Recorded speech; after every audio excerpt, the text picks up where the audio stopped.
Chhatrapati Sambhajinagar Jalna highway Sambhajinagar पासून 25 kilometre अंतरावर असलेल्या एका पेट्रोल पंपावर दुपारचे 12:30 वाजलेले. एक काम करणारी एक महिला त्या ठिकाणी उभी होती. तेवढ्यात तिथे एक दुचाकी येऊन थांबते. गाडीवर बसलेला तरुण खाली उतरतो आणि त्या महिलेजवळ जातो. कमरेला लावलेला चाकू काढतो आणि तिच्या पाठीत तो चाकू खुपसतो.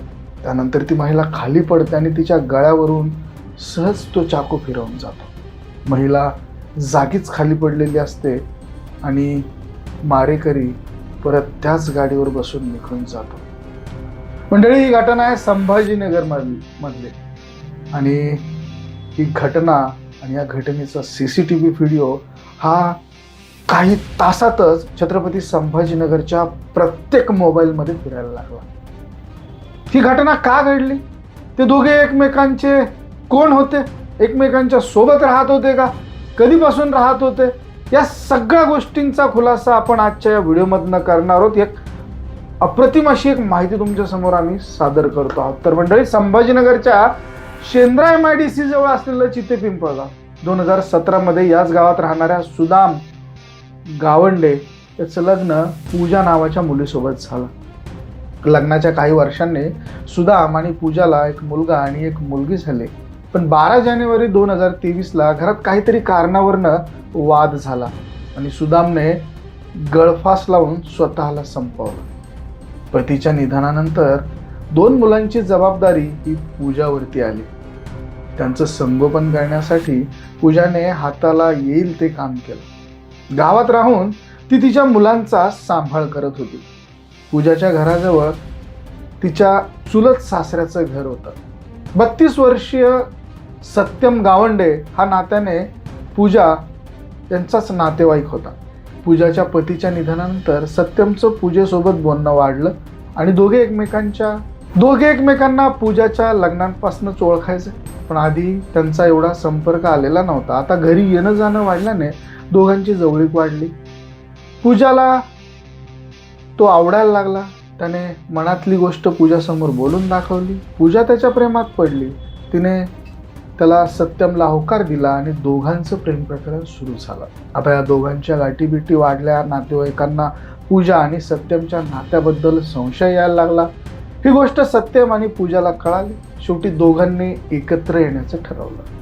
आता सत्यम आणि पूजा या दोघांच्या वयात 5 वर्षाचं अंतर होतं. दोघांचं एकमेकांवरती प्रेम जडलं होतं. पण तरीही या नात्याला घरची परवानगी देणार नाहीत हे दोघांनाही माहिती होतं आणि म्हणून दोघांनी 15 नोव्हेंबर 2025 रोजी चितेपिंपळगाव हे सोडलं आणि देवाच्या आळंदीत जाऊन राहू लागले.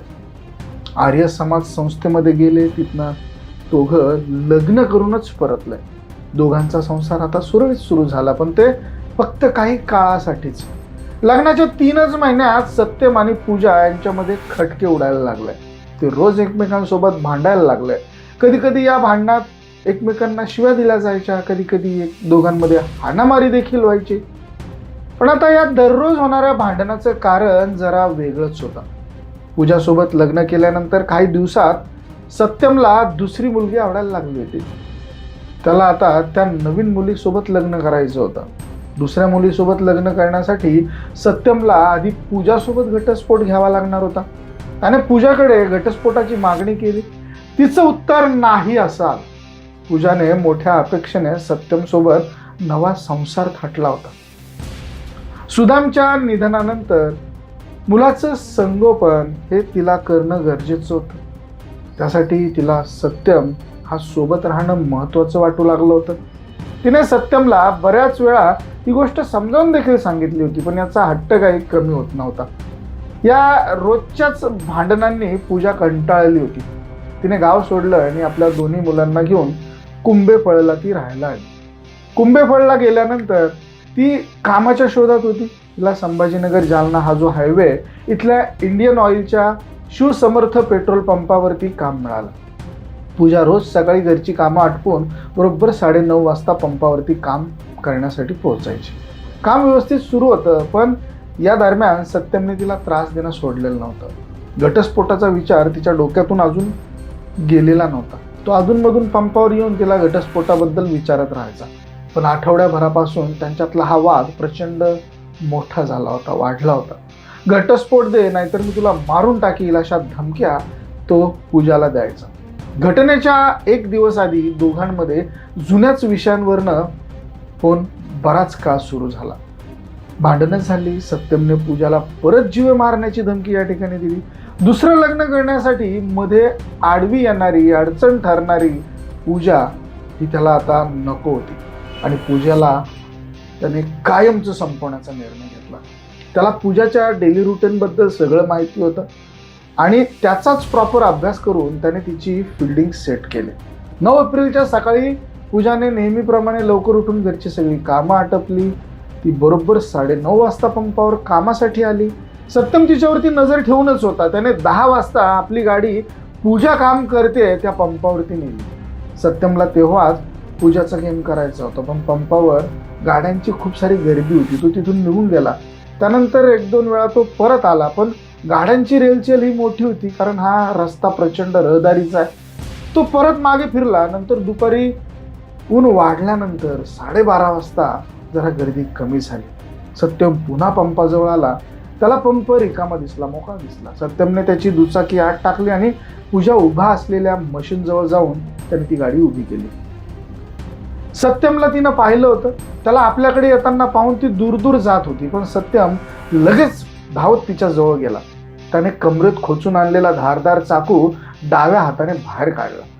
तिचा हात पकडून चाकू पूजाच्या पाठीत अगोदर त्यांनी खुपसला. एक हात जखमेवर लावून ती पळण्याचा प्रयत्न करत होती, पण सत्यमने हात पकडून तिचा ठेवलेला होता. तिला निसटता आलं नाही. ती खाली कोसळली. आपण चाकू चालवत असताना पूजाचं शरीर हलू नये म्हणून सत्यमने तिचा गुडघा, अक्षरशः त्याचा जो गुडघा आहे तो तिच्या छातीवर ठेवला आणि डाव्या हाताने तिच्या गळ्यावरून तो चाकू फिरवला. पूजाच्या गळ्यातून रक्त वाहू लागलं. सत्यम जागेवरून उठला. कुणीतरी अनोळखी माणूस पूजाला मारतोय हे पाहून पंपाचे मालक बबनराव मुळे धावत आले, पण सत्यमने त्यांनाही चाकूचा धाक दाखवला आणि दूर जायला सांगितलं. मग रक्ताने भिजलेल्या त्या चाकूने परत कमरेत तो चाकू त्याने खोसला आणि आपल्या गाडीवर निवांतपणे बसून तो निघून गेला. घडलेला प्रकार बबनराव यांनी तात्काळ करमाड पोलिसांना सांगितला. त्यांनी लगेच घटनास्थळी येऊन पूजेचा मृतदेह रुग्णवाहिकेने संभाजीनगरच्या घाटी रुग्णालयात पाठवला.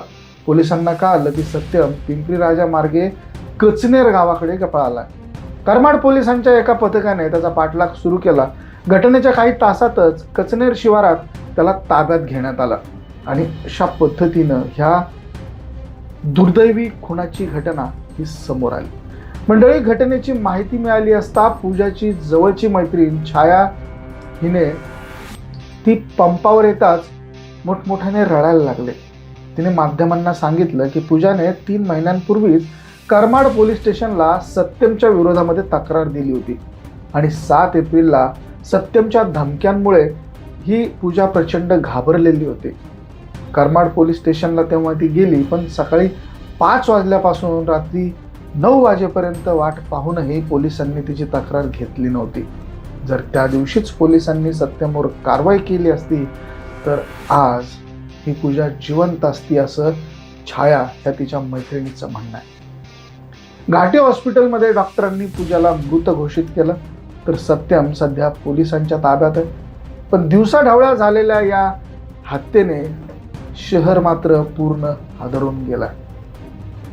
तर या संपूर्ण प्रकरणाचा व्हिडिओ हा सोशल मीडियावरती व्हायरल झाला. म्हणजे याबद्दल तुमचं मत काय? कमेंटमध्ये अवश्य नोंदवा. धन्यवाद.